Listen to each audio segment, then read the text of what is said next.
Bangladesh, meanwhile, is relocating 1 lakh Rohingya refugees. They're being moved to new facilities at the Bhashan Char Island. A report by the local press describes the new site as a quote-unquote better home for the Rohingyas. It will have amenities of a higher standard, buildings for the Rohingyas to live in, with hospitals, community clinics and a police station.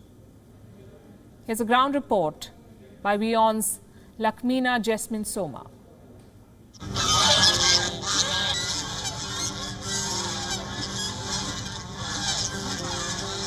Until 2 years ago, Bhashan Char was covered in a shroud of grass and mangrove trees. But now the desolate area has taken a new look altogether, with buildings painted pink. The island, which emerged in the Bay of Bengal in 2002, has been developed as an eco-friendly human habitat to relocate nearly 1 lakh Rohingyas to relieve the overcrowded mainland camps in Cox's Bazar, where around 1 million took shelter after fleeing a military crackdown in Myanmar in 2017.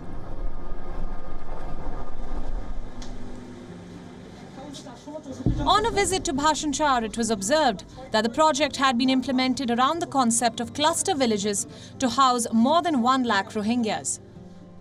The Bangladesh Navy was given the responsibility to implement the project. 2 British companies worked as consultants for onshore and offshore activities. The project was executed at a cost of about 3,100 crore takas.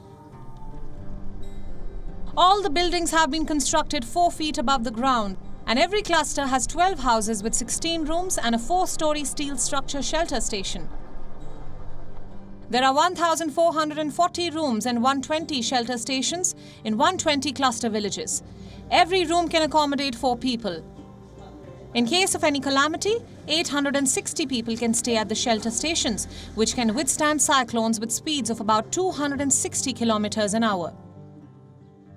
Bhashan Char is ready to receive nearly 1 lakh Rohingya refugees from houses for living, solar panels for electricity, biogas fuel for cooking and waste management, cyclone centers, mobile networks. Everything is available for them. Still, Rohingya refugees are not interested to come here, saying it's a cyclone-prone area. They are concerned that what they will do in any emergency case as it is disconnected from mainland. They are also saying that it will be so difficult for them to communicate with their relatives. About the island's vulnerability to cyclones, the project director says that the embankment had been constructed after studying history and data of the last 176 years.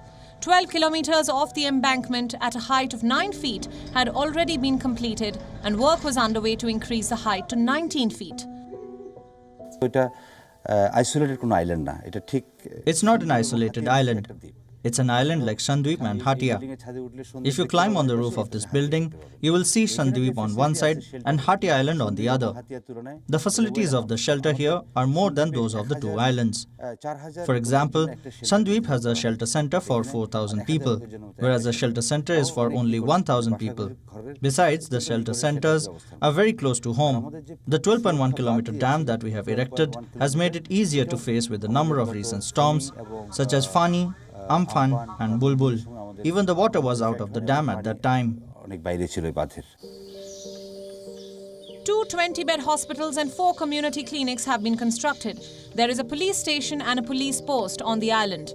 There are 2 playgrounds for the Rohingya children, and there is some space available for playing in every cluster house. There are also places for prayers, burials and markets. Accommodation has been made available for officials of the government, the UN and NGOs. There are also 2 helipads. Trees are in abundance on the island. The scope for earning an income is limited in the existing Rohingya camps in Cox's Bazar.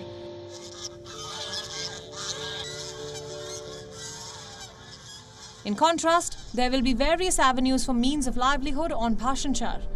According to the Bangladesh Navy, the possible ways of earning can be fishing, poultry farming, sheep and cattle rearing, and providing different community services. The Bangladesh Navy has already planted paddy, vegetables and trees there.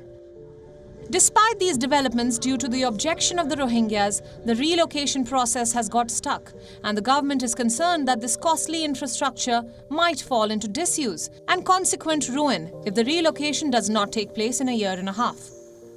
The UN has emphasized the importance of undertaking an independent and thorough technical and protection assessment of the site, taking into account considerations of safety, sustainability, and protection issues prior to any relocation taking place. The assessment process should include on-site visit to Bhashan Char. Lakmeena Jasmine Soma from Bhashan Char for WION World is One. Thank you for watching Gravitas on WION's YouTube channel. If you want to stay up to date with what's happening around the world, then subscribe to our channel and don't forget to like and share. Thank you very much for watching WION World is One.